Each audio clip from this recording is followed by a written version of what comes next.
দর্শক মন্ডল আসসালামু আলাইকুম। আমি এই মুহূর্তে আছি পটুয়াখালীর মির্জাগঞ্জ হজরত ইয়ারউদ্দিন খলিফা সাহেব রহমতুল্লাহ আলাইহি তার মাজারে। আমি যেটা আপনাদের জানিয়ে রাখি, ফেব্রুয়ারি 1 ও 2 তারিখ বাৎসরিক মাহফিল অনুষ্ঠিত হবে দরবারের।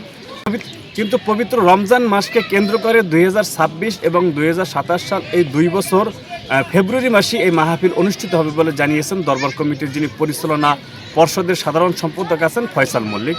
আমি যেটা আপনাদের জানিয়ে রাখি যে 2 দিন ব্যাপী মাহফিলে এখানে কিন্তু অসংখ্য মানুষের সমাগম হয় এবং দেশ বরেণ্য আলেমগণ এখানে কিন্তু মাহফিলে ওয়াজ নসিহত করে থাকেন।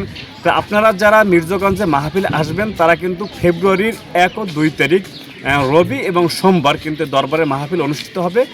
আপনারা অনেকে যারা জানেন যে মার্চ মাসে মাহফিল অনুষ্ঠিত হয়, কিন্তু রমজানের কারণে কিন্তু এবছর সেই মাহফিল কিন্তু ফেব্রুয়ারিতে আনা হয়েছে। তা আপনারা যারা মাহফিলে আসবেন তারা কিন্তু আগামী যে শুক্রবারের পরে যে রবি এবং সোমবার মানে ফেব্রুয়ারি 1 ও 2 তারিখ আপনারা মাহফিলে আসবেন এবং দরবারের পক্ষ থেকে দরবার মসজিদের যিনি ইমাম সাহেব আছেন তিনিও কিন্তু এই বিষয়টি জানিয়ে দিয়েছেন এবং দরবার পরিচালনা কমিটির যিনি সাধারণ সম্পাদক আছেন ফয়সাল মল্লিক তিনি কিন্তু বিষয়টি জানিয়ে দিয়েছেন যে আগামী 1 এবং 2 ফেব্রুয়ারি মির্জাগঞ্জ দরবার সাহেবে মাহফিল অনুষ্ঠিত হবে।